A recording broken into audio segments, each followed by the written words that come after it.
Hello and welcome to the Minimum Competence episode for Thursday, September 5th, 2024. I'm your host for today, Andrew Leahy, a tax and technology attorney from New Jersey. On today's episode, we have the USDA's new guidance on meat labels, Harlan Crow's refusal to provide Senate records, Trump's immunity case, and California's crackdown on unhoused people. Let's remember, a classic is a book that has never finished saying what it has to say, and read today's legal news. On this day in legal history, September 5th, 1774, the First Continental Congress convened in Philadelphia, marking a pivotal moment in American legal and political history. Delegates from 12 of the 13 American colonies gathered in response to the Intolerable Acts imposed by the British Parliament. These punitive laws, including the Boston Port Act and the Massachusetts Government Act, were seen as direct threats to colonial self-governance and economic stability. The Congress sought to unify colonial opposition to British rule, beginning with a coordinated response through nonviolent means. One of its most significant outcomes was the drafting of the Declaration and Resolves, a document asserting colonial rights. This declaration rejected British authority over internal colonial affairs, reaffirmed the colony's rights to self-governance, and condemned the Intolerable Acts as violations of English constitutional law. It also set forth a colonial boycott of British goods through the creation of the Continental Association. The First Continental Congress did not yet call for independence, but emphasized reconciliation with Britain under fairer terms. However, its convening laid the groundwork for future revolutionary actions and the eventual establishment of the United States. The U.S. Department of Agriculture, that's the USDA for those in the know, has updated its guidance on marketing terms like grass-fed and free-range for meat and poultry products. The new rules emphasize more robust documentation and encourage the use of third-party certifications to substantiate claims about animal raising practices and environmental sustainability. This update, however, falls short of satisfying sustainability advocates who call for stricter regulations. The change follows a rise in lawsuits accusing companies of greenwashing, where environmental claims are made without sufficient proof.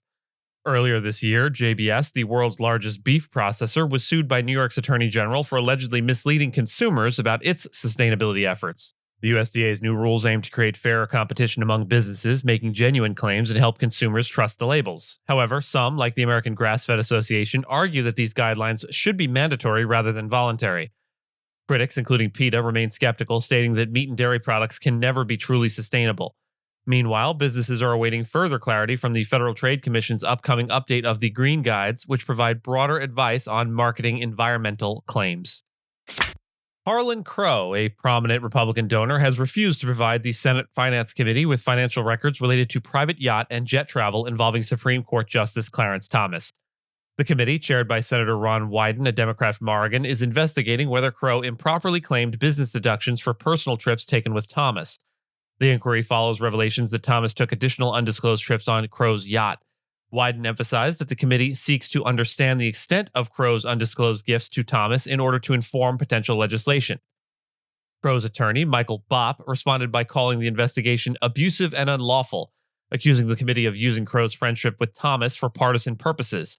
He argued that the inquiry goes beyond the committee's authority and is more focused on judicial ethics than legislative issues. Bopp also dismissed the tax concern, suggesting that if there were legitimate issues with Crow's business practices, they should have been handled through an IRS audit within the statute of limitations.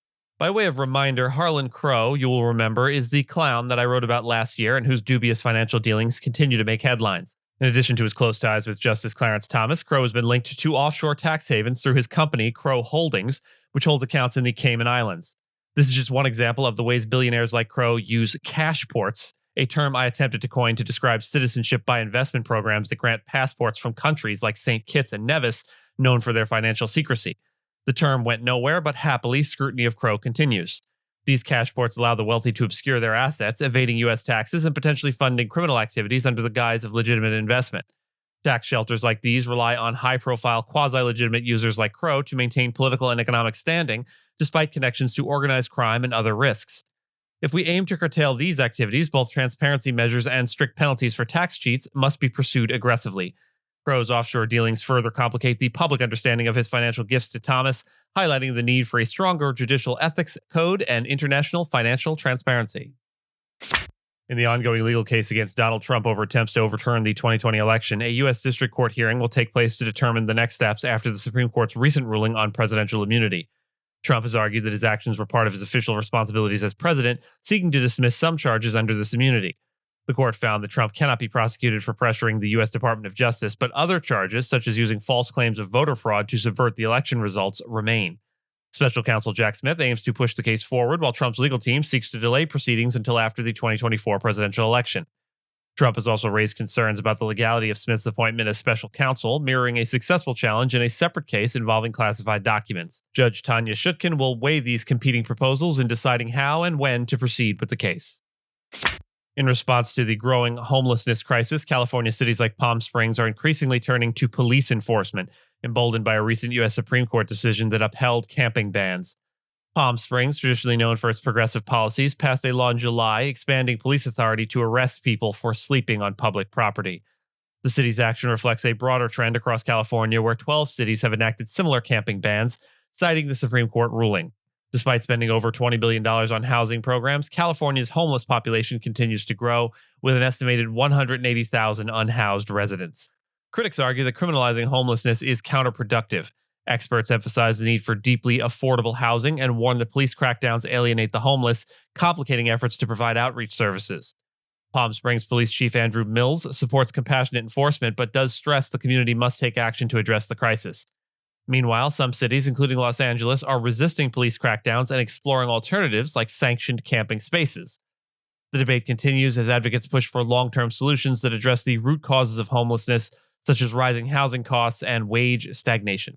And with that, I thank you so much for listening to Minimum Competence, your daily news podcast for lawyers. If you're looking for more than minimum competence, links to further reading on all the topics touched on today are in the show notes. And reviews go a long way towards helping new listeners to find our show. If you have a moment, leave a rating or review on your podcast player. We'd sure appreciate it. And if you know someone that might be interested in a story we cover, consider sending them the episode. But remember, nothing here should be construed as legal advice because it is certainly not that. Minimum Competence is available at minimumcomp.com and wherever you get your finely crafted podcasts. If you haven't checked out the website in a while, give it a look. There are complete transcripts and resources for each episode and its corresponding segments, as well as an opportunity to receive new episodes in email, newsletter, form. We'll see you back here tomorrow, and until then, remember, memories, images, once they are fixed in words, are erased.